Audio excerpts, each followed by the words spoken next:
পটুয়াখালীর উপকূলে লবণাক্ত পতিত জমিতে এখন দিগন্তজোড়া হলুদ সোনালী রঙের সৌন্দর্য।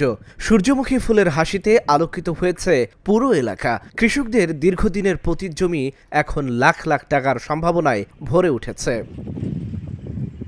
একসময় এই জমিগুলোতে শুধুমাত্র আমন ধান চাষ হতো, বছরের বাকি সময় জমি পড়ে থাকতো অনাবাদি।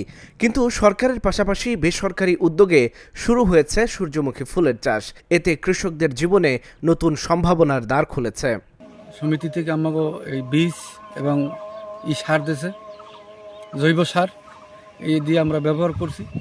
আগে আমরা মুগ ডাল ব্যবহার করতাম, এখন মুগ ডালের চেয়ে দিয়ে এইটা লাভবান ভালো। অন্য চাষ করলে ডাল যেমন কঠিন, এইটার চাষটা হলে সহজ। সূর্যমুখী আমাদের যে বর্তমান ক্লাইমেট চেঞ্জের কারণে যে একটা প্রতিকূল আবহাওয়া আছে, সেক্ষেত্রে এই লবণাক্ত একটা পরিবেশ তৈরি হয়েছে। তো এই লবণাক্ত পরিবেশে আমরা যে সূর্যমুখীটা দিয়েছি যে হাইসান 33, এটা লবণাক্ত সহিষ্ণু একটা জাত, যার কারণে এটা আর কি উপকূলে খুব ভালো একটা সম্ভাবনা আছে। এবং আমাদের যে মাটিটা, এটাও সূর্যমুখী চাষের জন্য একটা আদর্শ মাটি। এবছর 2230 হেক্টর জমিতে সূর্যমুখী চাষ হয়েছে। প্রতি বিঘায় 25 থেকে 30 মণ বীজ উৎপাদন হবে, যা থেকে উৎপন্ন হবে 6,30,000 লিটার সূর্যমুখী তেল।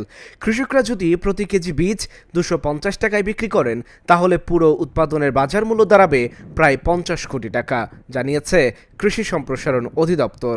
সূর্যমুখীর চাষ পদ্ধতি কৃষকের জন্য খুব একটা কঠিন না, এটা সহজ।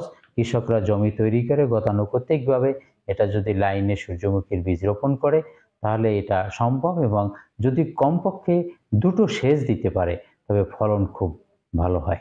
লবণাক্ত পতিত জমিতে সূর্যমুখী চাষ শুধু কৃষকদের জন্য নতুন সম্ভাবনা নয়, বরং দেশের ভোজ্য তেল উৎপাদনেও বড় ভূমিকা রাখতে পারে। পটুয়াখালীর এই সফলতার গল্প হয়তো একদিন দেশের অন্য কৃষকদের জন্যও অনুপ্রেরণা হয়ে উঠবে।